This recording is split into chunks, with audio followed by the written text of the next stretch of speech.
नमस्कार दोस्तों, media cops इस बार फिर थोड़ा स्वागत है। इस बार असीं गल करांगे पंजाब सरकार द्वारा पेश किए गए बजट की। बजट पर चर्चा करने लई साडे नाल ने भुलाण तो टिक्का जसवीर चंद। टिक्का साहब, पंजाब सरकार ने बजट पेश किया, किवें लगदा कि लोकां वास्ते किवें दा बजट होगा? देखो जी, इलैक्शन ईयर है और सरकार ने अगले साल चोणां नूं मुख रख है बजट पेश किया। बाकी लोगों को नवे नवे स्लोगन, नवी नवी स्कीमां सारी झल दिखा दी है। प्रैक्टिकली इस मैंने तो बहुत ही आस नजर नहीं आती। टिक्का साहब, जिहड़ा बजट पेश किया है, जिहड़े लोक लुभावन जिहड़े वादे कीते हैं, जिहड़ी चीज़ां दे रही है सरकार, जिहड़े देण दे वादे कीते हैं, वो तो अज तो 4 साल पहले जो इलैक्शन हुई थी उस वे उन्होंने चुनावी मैनीफेस्टो का हिस्सा थी, पर वो 4 साल बाद देने का थोड़ा लगता नहीं कि फिर इलैक्शन की तैयारी में लेकर काम किया गया और कोई काम नहीं किया? बिल्कुल, मैं तो जिन्हें तुम पहला कहा कि 2022 इलैक्शन जोड़े आ रहे हैं और उस तो पहला इस प्रेजेंट जी सरकार है कैप्टन साहब की, उसका ये आखिरी बजट है। सो इन्होंने बिल्कुल उस इलैक्शन को मुख रख के उन्होंने अपना बजट में लोग लुभावनियां स्कीमां दी। अदरवाइज देखो ठोस क्या ठोस का ये बजट जोड़ा है सरकार की बड़ी वड्डी घाट को दर्शाता है कि पिछले 5 साल में पंजाब सरकार का जो कर्जा है वो 1,11,000 करोड़ बन गया। 4 साल के 91,000 करोड़ बन चुका है। जे तुम अंदाजा लगाओ कि 23,000 करोड़ हर साल कर्जा बढ़ रहा है और इस साल 23,000 करोड़ बढ़ गया। सो ये सरकार जिथे कहती है कि असं पता नहीं कि लोगों ने काम कर देते, उल्टा 1,11,12,000 करोड़ का कर्जा होर बढ़ा के लोगों को दे दिया है। और तुम देखो क्रॉस डोमैसटिक प्रोडक्ट GDP जिसको कहते हैं उसका ये 45% हिस्सा है कर्जा है। और इस वास्ते डेट को सर्विस करने वास्ते भाव कुछ उसका प्रिंसीपल बोलना, कुछ उसका ब्याज देना। 38,900 कुछ करोड़ रुपये भाव की 39,000 करोड़ का सरकार का उसे काम कुल बजट कितने का है? 1,68 लाख और 38,000 करोड़ कितना हो गया कि भी कम से कम 20% 22% का असी ब्याज ही दे रहे हैं सरकार को। और कुछ खर्चे ऐसे होंगे जो सरकार के मिथे हुए जिन्हें तनख्वाह है, सरकार की एस्टाब्लिशमेंट के खर्चे है, पेंशन है या होर जो स्कीम जिन्होंने वास्ते सरकार पहला ही बहुत वायदे या कमिट कर चुकी है। तो उसके बाद कितने पैसा गवर्नमेंट वास्ते, कितने होर नवे जो स्कीम वास्ते पैसा कितने है सरकार? तुसीं कर्जे की गल कर रहे, कर्जा तो चलो जब पहला अकाली सरकार थी तां भी कर्जा लिया सी, अकाली सरकार के टाइम कर्जा सी, कर्जा सारे लेंदे हैं, पर इस जिहड़ा ये कर्जा चलो वध रहा इसका मुख्य कारण की समझदे हो? मुख्य कारण तो नहीं इसकी खराब फाइनैशियल मैनेजमेंट है और रिसोर्सिस की थोड़ी घट अपना कलैक्शन है।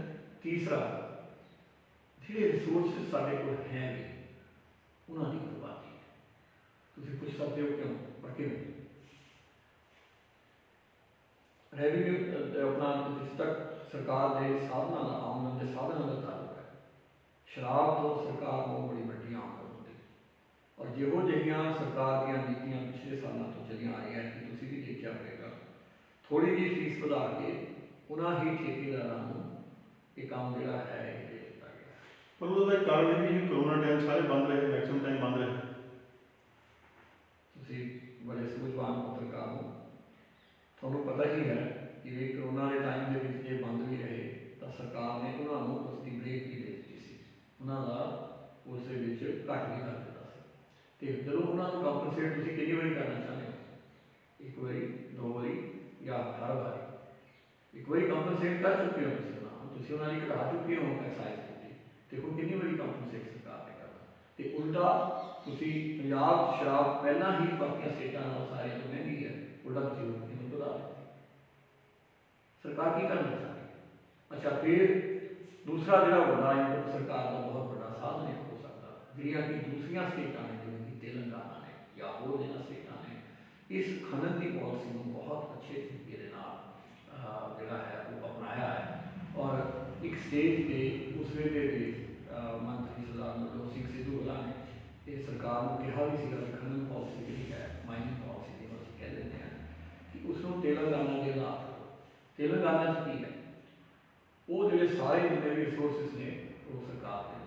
ਔਰ ਜਿੱਥੇ ਕੋਈ ਕੰਮ ਹੋਣਾ ਹੁੰਦਾ ਹੈ ਉੱਥੇ ਸਰਕਾਰ ਉੱਥੇ ਅਡਾਪਟ ਕਰ ਦਿੰਦੀ, ਜਿਹੜਾ ਠੇਕੇਦਾਰ ਹੈ ਉੱਥੋਂ ਉੱਠ ਕੇ ਆਪਣਾ ਕੰਮ ਕਰਦਾ। ਹੁਣ ਇੱਥੇ ਕੀ ਹੋ ਰਿਹਾ, ਸਾਡੇ ਤਾਂ ਲੁੱਟ ਪਈ, ਔਰ ਇਸ ਲੁੱਟ ਦੇ ਵਿੱਚ ਸਰਕਾਰ ਦਾ ਹਰ ਤਰ੍ਹਾਂ ਦਾ ਬਿਊਰੋਕ੍ਰੇਸੀ ਦਾ ਅਫਸਰਸ਼ਾਹੀ ਦਾ ਹੱਥ ਹੈ। ਔਰ ਇਹਨਾਂ ਦੀ ਪ੍ਰੋਟੈਕਸ਼ਨ ਔਰ ਇਹਨਾਂ ਦੀ ਸ਼ਹਿਰ ਤੋਂ ਬਿਨਾਂ ਇਹ ਲੁੱਟ ਨਹੀਂ ਹੋ ਸਕਦੀ। ਇਸੇ ਤਰ੍ਹਾਂ ਹੋਰ ਵੀ ਜਿਹੜੇ ਸਰਕਾਰ ਦੇ ਸਾਧਨ ਹੋ ਸਕਦੇ ਨੇ, ਜਿਹੜੇ ਰੈਵਨਿਊ ਦੇ ਜਿਹਦੇ ਚੋਂ ਸਰਕਾਰ ਨੂੰ ਆਮਦਨ ਹੋ ਸਕਦੀ ਹੈ, ਉਹ ਸਾਰੇ ਹੀ ਤਾਂ ਆਪਾਂ ਵਾਈ ਜਾ ਰਹੇ। ਤੁਸੀਂ ਰੈਵਨਿਊ ਜਨਰੇਸ਼ਨ ਦੀ ਗੱਲ ਕੀਤੀ, ਤੁਸੀਂ ਸ਼ਰਾਬ ਦੀ ਗੱਲ ਕੀਤੀ, ਸ਼ਰਾਬ ਦੇ ਰੇਟ ਦਾ। ਸ਼ਰਾਬ ਤਾਂ ਵੈਸੇ ਵੀ ਲੋਕ ਜਿਹੜੇ ਆਮ ਲੋਕ ਹੈ ਉਹਨੂੰ ਕੋਲ ਦੀ ਤਰ੍ਹਾਂ ਸਮਝਦੇ ਆ, ਜਿਹੜੇ ਪੀਂਦੇ ਆ ਠੀਕ ਹੈ ਉਹਨਾਂ ਨੂੰ ਵਾਸਤੇ ਹੈਗਾ, ਪਰ ਜਿਹਦੇ ਰੇਟ ਦਾ ਤਾਂ ਉਹਨੂੰ ਨੁਕਸਾਨ ਥੋੜ੍ਹੀ ਹੈ, ਵਧੀਆ ਸਰਕਾਰ ਨੂੰ ਰੈਵਨਿਊ ਜਾਊਗਾ। ਨਹੀਂ, ਰੈਵਨਿਊ ਜਾਣਾ ਚਾਹੀਦਾ, ਪਰ ਹੁਣ ਜੇ ਤੁਸੀਂ ਰੇਟ ਵਧਾਓਗੇ ਫਿਰ ਕੀ ਹੋਏਗਾ? ਇੰਟਰਸਟੇਟ ਸਮਗਲਿੰਗ ਸ਼ੁਰੂ ਹੋ ਜਾਏਗੀ, ਚੰਡੀਗੜ੍ਹ ਤੋਂ, ਹਿਮਾਚਲ ਤੋਂ, ਹਰਿਆਣੇ ਤੋਂ। ਉਹ ਤਾਂ ਪਹਿਲਾਂ ਹੀ ਦੋਸਤ ਜਾਰੀ ਹੈ। ਕਿਉਂ ਜਾਰੀ ਹੈ? ਜੇ ਇੱਥੇ ਰੇਟ ਜ਼ਿਆਦਾ ਹੈ ਉੱਥੇ ਰੇਟ ਘੱਟ ਹੈ, ਇਸੇ ਕਰਕੇ ਜਾਰੀ ਹੈ। ਜੇ ਸਾਡੇ ਰੇਟ ਬਾਕੀਆਂ ਦੇ ਬਰਾਬਰ ਹੋਣ, ਐਤਬਾਰ ਹੋਣ, ਤੇ ਸਮਗਲਿੰਗ ਕਿਉਂ ਹੋਵੇ? ਇਹਦਾ ਮਤਲਬ ਹੈ ਅਸੀਂ ਹੋਰ ਇਲੀਗਲ ਐਕਟੀਵਿਟੀ ਨੂੰ ਨੁਕਸਾਨ ਦੇ ਰਹੇ। ਇਹਦੇ ਨਾਲ ਜੇ ਸਾਡੀ ਕੀ ਹੈ, ਅਗਰ ਤੁਸੀਂ ਰੇਟ ਵਧਾਓਗੇ ਤੁਹਾਡੀ ਵਿਕਰੀ ਘਟੇਗੀ, ਅਗਰ ਤੁਹਾਡੀ ਵਿਕਰੀ ਘਟੇਗੀ ਤਾਂ ਤੁਹਾਡਾ ਪ੍ਰੋਫਿਟ ਵੀ ਘਟੇਗਾ। ਅਗਰ ਤੁਸੀਂ ਉਹਦਾ ਰੇਟ ਸਹੀ ਰੱਖੋ ਬਾਕੀਆਂ ਦੇ ਨਾਲ ਮਿਲਦਾ ਜੁਲਦਾ, ਤੇ ਉਸ ਦੇ ਵਿੱਚ ਤੁਹਾਡੀ ਸੀਟ ਤੁਹਾਨੂੰ ਮਿਲਦੀ ਰਹੇਗੀ। ਹੁਣ ਪੈਟਰੋਲ ਦੇ ਵਿੱਚ ਕੀ ਹੋ ਰਿਹਾ, ਜਿੰਨੇ ਦੂਸਰੀਆਂ ਸਟੇਟਾਂ ਦੇ ਨਾਲ ਲੱਗਦੇ ਪੈਟਰੋਲ ਪੰਪ ਉਹਨਾਂ ਨੂੰ ਪੁੱਛ ਕੇ ਦੇਖੋ, ਉਹਨਾਂ ਦੀ ਤਰਾਹੀ ਬਚੀ ਹੋਈ ਹੈ। 5 ਰੁਪਏ 6 ਰੁਪਏ ਲੀਟਰ ਪਿੱਛੇ ਪੈਟਰੋਲ ਡੀਜ਼ਲ ਦਾ ਫਰਕ ਹੈ। ਲੋਕੀ ਜਿੰਨੇ ਵੀ ਪੰਜਾਬ, ਹਰਿਆਣਾ, ਹਿਮਾਚਲ ਨਾਲ ਜਿਹੜੇ ਲੱਗਦੇ ਨੇ, JNK ਦੇ ਨਾਲ ਜਿੰਨੇ ਵੀ ਸਾਡਾ ਸਰਹੱਦਾਂ, ਉੱਥੇ ਦੇ ਪੰਪਾਂ ਦੀ ਸੇਲ ਬਹੁਤ ਬੁਰਾ ਹਾਲ। ਬਾਰਡਰਾਂ ਦੇ ਜਿਹੜੇ ਠੇਕੇ ਹੈ ਉਹਨਾਂ ਪਰ ਤਾਂ ਪੁਲਿਸ ਪ੍ਰਸ਼ਾਸਨ ਨੇ ਜਾਂ ਐਕਸਾਈਜ਼ ਡਿਪਾਰਟਮੈਂਟ ਨੇ ਚੈੱਕ ਲਾਇਆ ਵਾ ਕਿ ਕੋਈ ਹਿਮਾਚਲ ਦੀ ਸ਼ਰਾਬ ਲੈ ਕੇ ਫੜਦਾ ਤੁਹਾਨੂੰ ਫੜ ਲੈਂਦੇ ਹੋ। ਕਿਆ ਇਹੋ ਜਿਹਾ ਚੈੱਕ ਕੋਈ ਪੈਟਰੋਲ ਡੀਜ਼ਲ ਵਾਲੇ ਤੇ ਨਹੀਂ ਕਰਨਾ ਚਾਹੀਦਾ?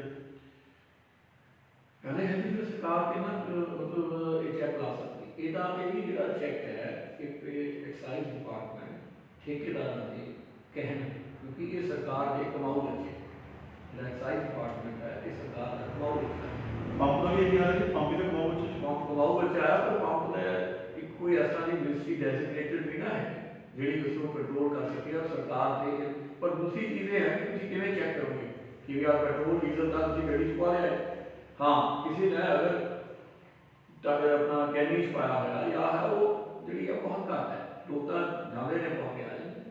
ਸ਼ਰਾਬ ਤਾਂ ਜੇ ਤੁਸੀਂ ਲਿਆਣੀ ਉਹ ਇੱਕ ਪੈਕੇਜ ਹੈ, ਬੋਟਲ ਦੇ ਵਿੱਚ ਹੈ ਜਾਂ ਕਿਸੇ ਉਸ ਦੇ ਵਿੱਚ ਹੈ ਤੇ ਆ ਪੈਟਰੋਲ ਦਾ ਤਾਂ ਕੋਈ ਇਸ ਤਰ੍ਹਾਂ ਵੈਸੇ ਵੀ ਪੈਟਰੋਲ ਤੁਸੀਂ ਖੁੱਲ੍ਹਾ ਵੇਚ ਨਹੀਂ ਸਕਦੇ, ਇਲੀਗਲ। ਆਪਾਂ ਪੰਜਾਬ ਦੇ ਕਰਜ਼ੇ ਦੀ ਗੱਲ ਕਰੀਏ ਤਾਂ ਕਸਾ ਕਿ ਪੰਜਾਬ 'ਚ ਮੌਜੂਦਾ ਦੌਰ ਜਿਹੜਾ 2 ਲੱਖ ਦੇ ਉੱਪਰ ਕਰੋੜ ਦਾ ਕਰਜ਼ਾ ਹੈ, ਠੀਕ ਹੈ ਜੀ। ਸਰਕਾਰ ਇਸ ਵਾਰੀ ਵਧਾ ਕੇ ਦੇ ਕੇ ਜਾਵੇ ਕਰਜ਼ਾ, ਅਗਲੀ ਸਰਕਾਰ ਨੂੰ ਹੋਰ ਵਧਾ ਕੇ ਦੇਵੇ। 2024-25 ਦਾ ਜਿਹੜਾ ਆંકੜਾ ਹੈ ਉਹ 3.5 ਲੱਖ ਕਰੋੜ ਦੇ ਕਰੀਬ ਦਾ ਕੀ ਕਰਜ਼ਾ ਹੋਊਗਾ ਪੰਜਾਬ ਦਾ। ਇਹਦਾ ਜਿਹੜਾ ਰਿਟਰਨ ਕਰਨਾ ਹੁੰਦਾ ਆਪਾਂ, ਜਿਹੜਾ ਇਹਦਾ ਵਿਆਜ ਜਿਹੜਾ ਹੁੰਦਾ ਉਹ ਇੱਕ ਐਸਾ ਅਮਾਊਂਟ ਹੋਊਗਾ ਜਿਹੜਾ ਆਪਾਂ ਸੋਚ ਵੀ ਨਹੀਂ ਸਕਦੇ। ਤੇ ਇਹਨਾਂ ਸਾਡਾ ਜਿੱਦਾਂ ਹੁਣ ਬਜਟ ਸਾਡਾ 1,38,000 ਕਰੋੜ ਦਾ ਜਾਂ 1,60,000 ਕਰੋੜ ਦਾ ਬਜਟ, ਉਹਦਾ ਅੱਧਾ ਸ਼ੇਅਰ ਤਾਂ ਉੱਥੇ ਜਾਊਗਾ। ਫਿਰ ਆਉਣ ਵਾਲੇ ਸਮੇਂ 'ਚ ਆਪਾਂ ਇਸ ਚੀਜ਼ ਨੂੰ ਕਿਵੇਂ ਸਰਕਾਰ ਨੇ ਇਹਨੂੰ ਕੋਈ ਇੰਪਲੀਮੈਂਟ ਕਰਕੇ ਸੋਚਿਆ ਹੀ ਨਹੀਂ ਕਿ ਆਉਣ ਵਾਲੇ ਸਮੇਂ 'ਚ ਇਹਨੂੰ ਘਟਾਉਣ ਦਾ ਕਿੱਦਾਂ ਪ੍ਰਯਤਨ ਕਰੀਏ ਆਪਾਂ। ਗੱਲ ਇਹ ਹੈ ਜੀ, ਸਰਕਾਰ ਦਾ ਖਾਸ ਕਰਕੇ ਜੋ ਪ੍ਰੈਜ਼ੈਂਟ ਗਵਰਨਮੈਂਟ ਹੈ ਇਹਨਾਂ ਦਾ ਤਾਂ ਇਹ ਐਟੀਟਿਊਡ ਲੱਗਦਾ ਹੈ ਕਿ ਅਸੀਂ ਆਪਣਾ ਵਕਤ ਕਰੀਏ ਤੇ ਜਿਹੜੇ ਆਉਣਗੇ ਉਹ ਆਪੇ ਦੇ ਦਿੱਤੇ ਰਹੇ। ਪਰ ਦਾਅਵਾ ਤਾਂ ਕਾਂਗਰਸ ਸਰਕਾਰ ਇਹ ਕਰ ਰਹੀ ਹੈ ਕਿ ਆਉਣ ਵਾਲਾ ਟਾਈਮ ਸਾਡਾ ਹੈ, ਅਸੀਂ ਸਰਕਾਰ ਬਣਾਵਾਂਗੇ ਪੰਜਾਬ ਦੀ। ਫਿਰ ਉਹ ਆਪਣੇ ਵਾਸਤੇ ਕੰਡੇ ਕੰਮ ਬੀਜੇ ਤੇ ਫਿਰ 4 ਸਾਲ ਕੋਈ ਕੰਮ ਨਹੀਂ ਕਰਨਗੇ। ਜਿਸ ਦਿਨ ਲਾਸਟ ਜਿਹੜਾ ਬਜਟ ਦਾ ਆਊਗਾ, ਵੈਸੇ ਤਾਂ ਇਹ ਦੇਖਾ ਹੈ ਸਰਕਾਰ ਦਾ ਕਿ ਆਉਣ ਵਾਲਾ ਜਿਹੜੀ ਸਰਕਾਰ ਹੈ ਅਸੀਂ ਬਣਾਵਾਂਗੇ। ਸਰਕਾਰ ਜਿਹੜੀ ਹੈ ਜ਼ਮੀਨੀ ਹਕੀਕਤ ਨਾਲ ਨਹੀਂ ਜੁੜੀ ਹੋਈ ਤੇ ਇਹ ਸਰਕਾਰ ਨੇ ਬਹੁਤ ਬੁਰੀ ਤਰ੍ਹਾਂ ਕਾਂਗਰਸ ਗਵਰਨਮੈਂਟ ਨੇ ਜਿਹੜਾ ਹਾਰਨਾ ਹੈ। ਪਰ ਸਰਕਾਰ ਜਿਹੜੀ ਹੈ ਉਹ ਕਾਂਗਰਸ ਦੀ ਨਹੀਂ ਬਣਨੀ। ਔਰ ਸਾਨੂੰ ਤਾਂ ਪੂਰਾ ਭਰੋਸਾ ਹੈ ਕਿ ਇਹ श्रोमणी अकाली दल की सरकार बनेगी। और वाकई ये गल चिंता का विषय है कि जो सानू खजाना ये तो खाली दसी जाते हैं जो खजाना इन्होंने सरकार दावे करती है कि असी यह कर रहे हैं, असी रेवन्यू जनरेशन के लिए यह सारिया गल्लां गिनाने ने, फिर 23,000-24,000 करोड़ साल का खर्चा किमें करना किमें बन रहा है। सरकार कहती खजाना खाली है, पर अज 1,60,000 करोड़ का नहीं बजट करता। जब खजाना खाली तो 1,60,000 करोड़ कितों आऊगा? कहने हली सरकार पिछले साल के मुकाबले ये कर रही है, कह रही है कि 1,32,000 33,000 करोड़ तुसी जिहड़ा है कि पिछले साल का आंकड़े है ऐतकी बन के 1,60,000 हो गया, मतलब 32-36,000 करोड़ जिहड़ा है। हुण सरकार ने किते भी दस्सिया भी रेवन्यू वधिया, GST की कलैक्शन वधी, या तुहाडा पेट्रोल डीजल से जिहड़ा तुहानूं शेयर मिलता वो वधिया, या वो तुहाडे कोल कित्थों आए। सरकार ने ये फर्ज फिगर्स है जिहड़ियां सरकार ने एक विंडो ड्रेसिंग की है, ये फिगर्स के विच कोई सबसटेंस। सरकार ने इस बार लोगों को बड़े सहूलत दी, लेडीज़ वास्ते भी किराया माफ़ करता बसा, जोड़े बजुर्ग है उन्होंने पेंशन डबल करती उन्हें, तो सब तो बड़ी गल इंप्लॉइज वास्ते 6 पे कमीशन लागू करता उन्होंने किमें देखते हो कि फिर तो लोग उन्हें हर्ष जाऊंगे जल्दी। वैसे तो जी कांग्रेस के चोण मैनीफेस्टो के पेंशन बढ़ाना ये सारे उन्होंने उसके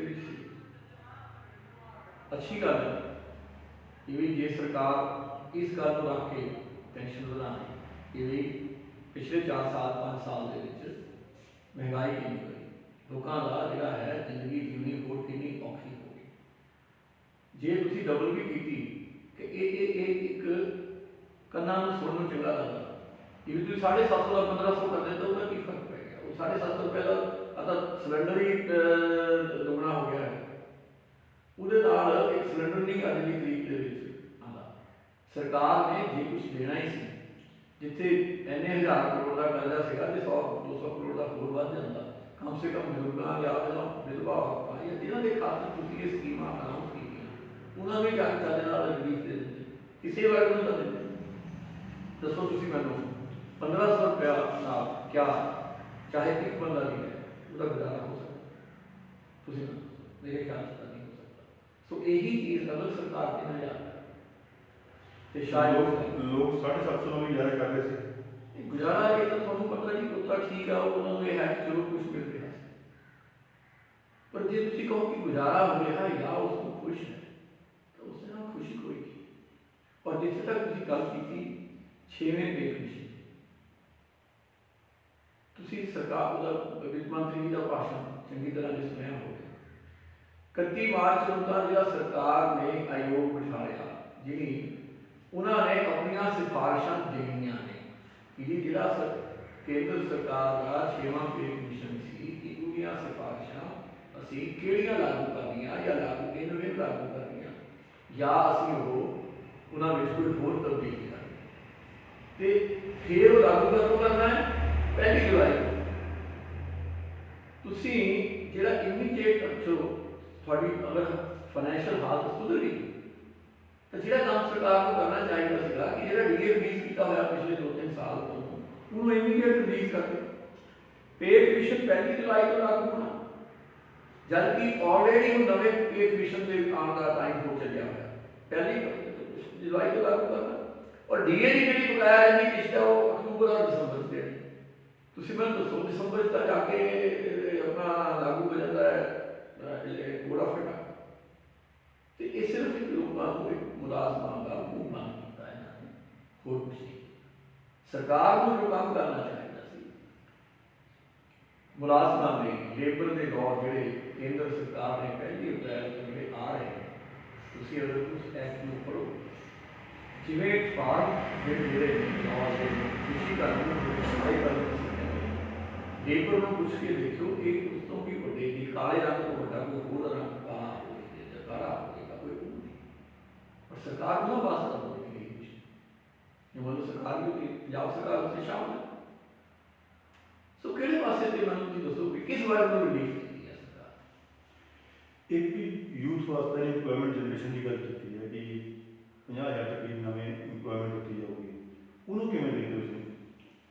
48,898 ਜਾਂ ਕਿੰਨੀਆਂ ਪੋਸਟਾਂ 49,000 पोस्ट है सरकार के कोल पंजाब सरकार की तुसीं सोच सकते हो कुल खाली असामियां कितनियां 1 लाख ते तुसीं पिछले 5 साल भरियां कितनियां अगर तुसीं अध्यापकों का छड्ड दो कि जिहड़े 2-3 हज़ार अध्यापकों को इन्होंने टीचर्स को चिट्ठियां देतियां उसके अलावा सरकार ने पिछले 4 साल 2,000 पोस्ट नहीं भरी थानूं लगदा है कि यह 48,000 पोस्ट जिहड़ी है ये सरकार करेगी सरकार कदे नहीं बनी इस सरकार ने सिर्फ एक लोगों को एक सब्ज बाग दिखाया जे सरकार ने पोस्टां भरनियां सी कि क्या अज रात क्रिएट नहीं हर साल रिटायरमेंट पूरी सरकार को पता नहीं है कि कितने रिटायरमेंट हर जिस सरकार को यही नहीं पता कि सरकार ने हम 4 साल तक क्यों की और थानू भी पता है अज तुसीं एक प्रोसैस शुरू करो ला पोस्टां की भर्ती करने का कितना टाइम है उदा कोई तुसीं ढंग तरीका कोई अपनाओ कोई एग्जाम कोई बोर्ड कोई कुछ फिर क्या है अगला अपने अपने विभाग भरना जे अगले डिपार्टमेंटा नहीं भरनियां तो जिहड़ा तुसीं सर्विस सिलेक्शन बोर्ड के इन्ने मैंबर बनाए हुए उन्होंने की करना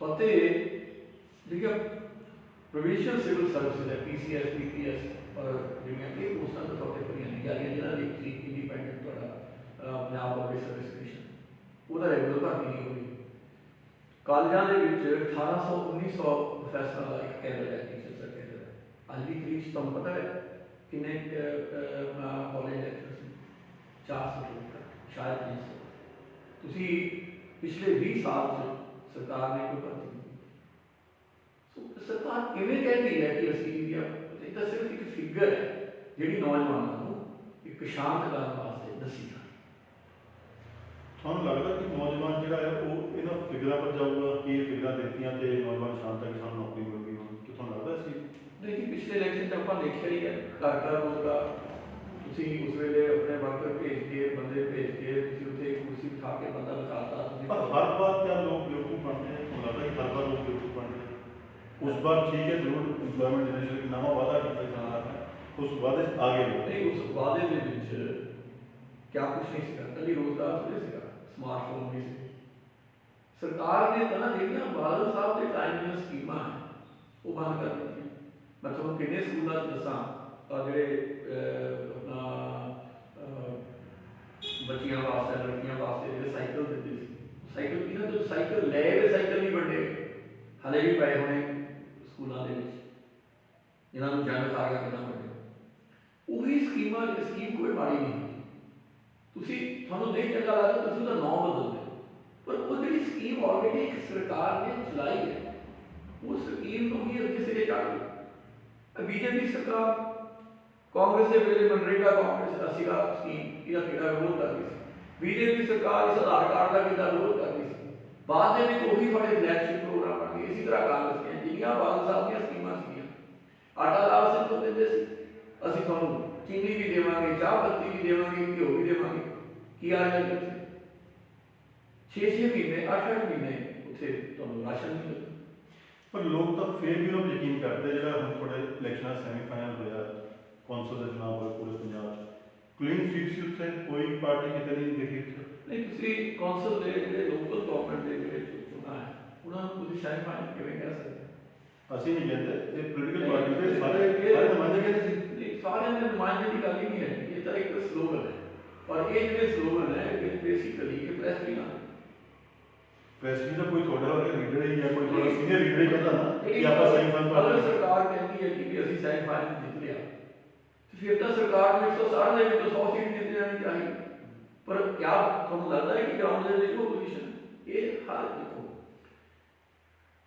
ਜਿਹੜੇ ਪੰਚਾਇਤਾਂ ਦੇ ਕਮੇਟੀਆਂ ਨੇ ਇਹ ਜਿਹੜੇ ਇਸ਼ੂ ਹੈ ਇਹ ਲੋਕਲ ਸੈਲਫ ਗਵਰਨਮੈਂਟ ਦੇ ਜਿਹੜੇ ਹੈ ਇਹ ਲੋਕਲ ਇਸ਼ੂ ਇਹ ਲੋਕਲ ਮੁੱਦਿਆਂ ਤੇ ਹਰ ਵਾਰਡ ਦਾ ਹਰ ਸ਼ਹਿਰ ਦਾ शहर के भी हर वार्ड का मुद्दा हर वार्ड के भी सारे वार्ड की कोई प्रॉब्लम सारी जगह नहीं है कितने पानी की है कितने कितने सीवरेज की है कितने पक्की सड़क की है कितने कितने ट्रैफिक की है इसी तरह हर शहर का मुद्दा है पर टिक्का साहब जो इलेक्शन होंगे है ये तो सरकार देख के होंगे सरकार के कामों लोग मोह लाते हैं ਤੁਹਾਡੇ ਹਿਸਾਬ ਨਾਲ ਇਹ ਗਲਤ ਹੈਗਾ ਕਿ ਲੋਕ ਸਰਕਾਰ ਦੇ ਕੋਲ ਮੋਹਰ ਲਾ ਕੇ ਹੀ ਵੋਟ ਪਾਉਂਦੇ ਜਿਹੜਾ ਮਰਜ਼ੀ ਇਲੈਕਸ਼ਨ ਹੋਵੇ? ਨਹੀਂ ਵੀ ਹੁਣ ਸਰਕਾਰ ਦੇ ਜਿਹੜੇ ਲੋਕਲ ਗਵਰਨਮੈਂਟ ਦੇ ਜਿਹੜੇ ਇਲੈਕਸ਼ਨ ਹੈ ਇਹ ਤਾਂ ਤਕਰੀਬਨ ਇੱਕ ਟ੍ਰੈਂਡ ਹੋ ਗਿਆ ਕਿ ਵੀ ਜਿਹਦੀ ਸਰਕਾਰ ਹੈ ਉਹਦੀ ਹੀ ਪੰਚਾਇਤਾਂ ਬਣ ਜਾਂਦੀਆਂ ਨੇ। ਕਿਉਂ?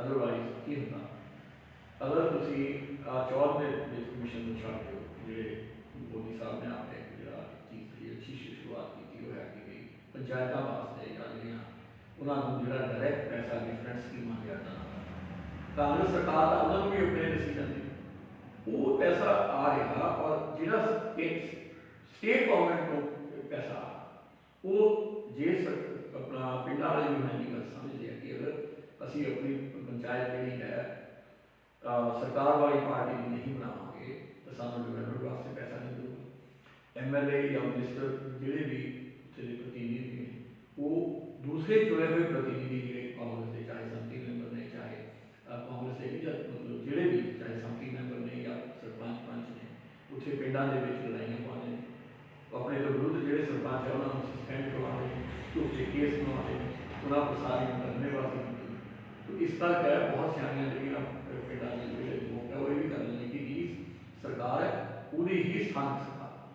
ਤੁਸੀਂ ਹੁਣੇ ਗੱਲ ਕੀਤੀ ਕਿ ਮੋਦੀ ਸਾਹਿਬ ਨੇ ਬਹੁਤ ਵਧੀਆ ਉਪਰਾਲਾ ਕੀਤਾ ਕਿ ਸਿੱਧੇ ਪੈਸੇ ਪੰਚਾਇਤਾਂ ਦੇ ਵਿੱਤ ਕਮਿਸ਼ਨ ਦੇ ਪੈਸੇ ਸਿੱਧੇ ਪੰਚਾਇਤਾਂ ਦੇ ਖਾਤੇ 'ਚ, ਤਾਂ ਉਹ ਤਾਂ ਫੰਡ ਖਤਮ ਹੋ ਗਿਆ, ਸਾਰਾ ਰਸਤਾ ਖਤਮ ਹੋ ਗਿਆ ਕਿ ਪੰਜਾਬ ਸਰਕਾਰ ਪਾਉਂਗੀ ਤਾਂ ਕੰਮ ਹੋਊਗਾ। ਹੁਣ ਸਿੱਧੇ ਪੈਸੇ ਆਣੇ ਹੀ ਖਾਤੇ, ਜਿਹੜਾ ਮਰਜ਼ੀ ਸਰਪੰਚ ਹੋਵੇ, ਲੋਕਾਂ ਦੇ ਵੀ ਜਾਗਰੂਕ ਹੋਣਾ ਚਾਹੀਦਾ। ਉਹ ਤਾਂ ਲੋਕ ਜਾਗਰੂਕ ਹੈਗੇ ਵੀ ਨੇ, ਜਿਹੜੇ ਅੱਛੇ ਸਰਪੰਚ ਨੇ ਉਹ ਬਹੁਤ ਸਕੀਮਾਂ ਜਿਹੜੀਆਂ ਹੈ ਉਹਦੇ ਲਈ ਉਹਨਾਂ ਨੂੰ ਉਪਰਾਲੇ ਕਰਨੇ ਪੈਂਦੇ ਨੇ। ਮੈਂ ਕਿੰਨੇ ਲੋਕਲ ਸਰਪੰਚਾਂ ਨੂੰ ਜਾਣਦਾ ਜਿਹੜੇ ਆਪਣੇ ਲੈਵਲ 'ਤੇ ਆਪਣੀਆਂ ਉਪਰਾਲੇ ਕਰਕੇ ਸਰਕਾਰ ਦੀਆਂ ਜਿਸ ਵੇਲੇ ਅੰਡਰ ਸਕੀਮਾਂ ਆਉਂਦੀਆਂ ਨੇ ਕੇਂਦਰ ਦੀਆਂ, ਪੰਜਾਬ ਸਰਕਾਰ ਦੀ ਤਾਂ ਐਮਐਲਏ ਤੋਂ ਬਿਨਾਂ ਕੋਈ ਸਕੀਮ ਆ ਨਹੀਂ ਸਕਦੀ। ਕੇਂਦਰ ਦੀਆਂ ਜਿਹੜੀਆਂ ਸਕੀਮਾਂ ਹੈ ਉਸ ਦੇ ਵਿੱਚ ਉਹ ਪੈਸੇ ਲਿਆਉਂਦੇ ਨੇ ਪਰ ਲਾਉਂਦੇ ਨੇ, ਪਰ ਪੰਜਾਬ ਸਰਕਾਰ ਦਾ ਉਹਨਾਂ ਨੂੰ ਵੀ ਡਾਟਾ ਵਾਰ ਜੇ ਇਹਨਾਂ ਦਾ ਬਸ ਚੱਲੇ ਤਾਂ ਪਰ ਫਿਰ ਉਹਨਾਂ ਨੂੰ ਵੀ ਟ੍ਰੇਨ ਕਰੀ ਜਾਂਦੀ ਕਿ ਜਿਹੜੀਆਂ ਸੈਂਟਰ ਦੀਆਂ ਸਕੀਮਾਂ ਸਾਡੀਆਂ। ਚਲੋ ਆਪਾਂ ਗੱਲ ਕਰਦੇ ਸੀ ਬਜਟ ਦੀ। ਬਜਟ ਪਰ ਕਹੀਏ ਇੱਕ ਮੈਨੀਫੈਸਟੋ 'ਚ ਕਾਂਗਰਸ ਪਾਰਟੀ ਨੇ ਰੱਖਿਆ ਸੀ ਕਿ ਆਪਾਂ ਹਰ ਯੂਥ ਨੂੰ ਬੇਰੁਜ਼ਗਾਰੀ ਭੱਤਾ ਦੇਵਾਂਗੇ, ਪਰ ਉਹ ਤਾਂ ਹੁਣ 5 ਸਾਲ ਤੱਕ ਚੱਲੇ, ਸਰਕਾਰ ਦਾ ਆਖਰੀ ਬਜਟ ਵੀ ਚੱਲ ਗਿਆ ਪਰ ਕਿਤੇ ਉਪਰਾਲਾ ਕੋਈ ਨਹੀਂ ਵਾਸਤੇ। ਕਿਵੇਂ ਦੇਖਦੇ ਹੋ? ਮਤਲਬ ਮੈਂ ਪਹਿਲਾਂ ਕਿਹਾ ਸੀ ਕਿ ਸਰਕਾਰ ਨੇ ਜਿਹੜੇ ਘੋਸ਼ਣਾ ਪੱਤਰ 'ਚ ਘੋਸ਼ਣਾ ਕੀਤੀਆਂ ਚੁਣਾਵੀ ਵਾਅਦੇ ਕੀਤੇ, ਜੇ 5 ਸਾਲਾਂ ਵਿੱਚ ਇੱਕ ਇੱਕ ਕਰਕੇ ਉਹਨਾਂ ਨੂੰ ਪੂਰਾ ਕਰਦੇ ਤਾਂ ਤੁਸੀਂ ਇਹੀ ਦੇਖ ਲਓ ਕਿ ਜਿਹੜਾ ਕਿਸਾਨਾਂ ਦਾ ਕਰਜ਼ਾ ਮਾਫ ਕਰਨਾ ਜਾਂ ਜਿਹੜੇ ਕਿਸਾਨ ਮਜ਼ਦੂਰ ਨੇ ਉਹਨਾਂ ਦਾ ਜਿਹੜਾ ਕਰਜ਼ੇ ਮਾਫ ਕਰਨੇ ਉਹਦੇ ਲਈ ਕਿੰਨਾ ਪੈਸਾ ਰੱਖਿਆ, 1100 1200 1700 ਕਰੋੜ, ਔਰ ਉਹਦਾ ਵੀ ਪੂਰਾ ਯੂਟੀਲਾਈਜੇਸ਼ਨ ਨਹੀਂ ਕੀਤੀ। ਪਿਛਲੇ 5 ਸਾਲ ਦੇ ਵਿੱਚ 4 ਸਾਲ ਦੇ ਵਿੱਚ ਆਖਰੀ ਸਰਕਾਰ ਤੋਂ ਐਕਚੁਅਲੀ ਪੁੱਛ ਕੇ ਦੇਖੋ ਕਿ ਤੁਸੀਂ ਕਿੰਨੇ ਦਾ ਕਿੰਨਾ ਕਰਜ਼ਾ ਮਾਫ ਕੀਤਾ। ਉਸ ਦੇ ਵਿੱਚ ਇਹਦਾ ਉਲਟਾ ਪਿੰਡਾਂ ਦੇ ਵਿੱਚ ਲੋਕਾਂ ਨੂੰ ਇਹਨਾਂ ਨੇ ਇੱਕ ਦੂਸਰੇ ਦੇ ਵਿਰੁੱਧ ਖੜੇ ਕਰਦਾ। ਕਿਉਂ? ਇੱਥੇ ਵੀ ਕਰਜ਼ੇ ਮਾਫ ਦੀ ਕੋਈ ਮਾਪਦੰਡ ਨਹੀਂ ਰੱਖਿਆ ਗਿਆ ਜਿਹਦੇ ਨਾਲ ਹੱਥ ਮਿਲਦੀ ਸੀ, ਉਹਦਾ ਕਰਜ਼ਾ ਮਾਫ ਹੋ ਗਿਆ, ਜਿਹਦਾ ਵਿਰੋਧੀ ਸੀ ਉਹਦਾ ਕਰਜ਼ਾ ਮਾਫ ਨਹੀਂ ਹੋਇਆ। ਇਹ ਤਾਂ ਜਿਹੜੀਆਂ ਨੰਗੀਆਂ ਚਿੱਟੀਆਂ ਉਦਾਹਰਨਾਂ ਜਿਹੜੀਆਂ ਸਾਡੇ ਸਾਹਮਣੇ। ਇਸ ਬਾਰੇ ਦਾ ਬਜਟ ਪੇਸ਼ ਹੋਇਆ, ਇਹਨੂੰ 5 ਚੋਂ ਕਿੰਨੇ ਨੰਬਰ ਦਿੰਦੇ ਹੋ? 5 ਚੋਂ 10 ਚੋਂ 50 ਚੋਂ 100 ਤੋਂ ਜਿੰਨੇ ਮਰਜ਼ੀ ਦੇ ਦਿਓ, ਇਹਦਾ ਨੰਬਰ ਇੱਕ ਅੱਧਾ ਹੀ ਮਿਲਦਾ ਹੈ। ਇਹ ਬਜਟ ਪੂਰੀ ਤਰ੍ਹਾਂ ਫੇਲ ਹੈ ਔਰ ਸਰਕਾਰ ਇਸ ਬਜਟ ਨੂੰ ਪੇਸ਼ ਕਰਨ 'ਚ ਫੇਲ ਹੈ। ਸਿਰਫ ਤੁਸੀਂ ਕਾਸਮੈਟਿਕਸ, ਤੁਸੀਂ ਸੁਰਖੀ ਬਿੰਦੀ ਕੀਤੀ ਲਾਤੀ ਤੇ ਬਜਟ ਨੂੰ ਸੋਹਣਾ ਬਣਾਤਾ, ਸਬਸਟੈਂਸ ਦੇ ਵਿੱਚ ਇਹ ਸੀ ਸਾਡੇ ਨਾਲ ਇੱਕ ਯਸ਼ਵੀਰ ਚੰਦ ਜੀ, ਅਕਾਲੀ ਦਲ ਦੇ ਪ੍ਰਧਾਨ ਨੇ, ਤੇ ਇਹਨਾਂ ਨੇ ਬੜੀ ਬਖੂਬੀ ਦੱਸਿਆ ਕਿ ਬਜਟ ਜਿਹੜਾ ਹੈ ਬਿਲਕੁਲ ਹੀ ਫੇਲ ਹੈ। ਪੰਜਾਬ ਸਰਕਾਰ ਜੋ ਮਰਜ਼ੀ ਦਾਅਵੇ ਕਰੀ ਜਾਵੇ, ਸੱਚਾਈ ਤੇ ਇਹ ਕਿਤੇ ਵੀ ਨਹੀਂ ਖੜਦਾ ਬਜਟ। ਤੇ ਆਉਣੇ ਵਾਲੇ ਦਿਨ ਦੇਖਦੇ ਹਾਂ ਕਿ ਇਸ ਬਜਟ ਦਾ ਚੁਣਾਵੀ ਮਾਹੌਲ 'ਚ ਕਿਆ ਫਰਕ ਪੈਂਦਾ। ਧੰਨਵਾਦ।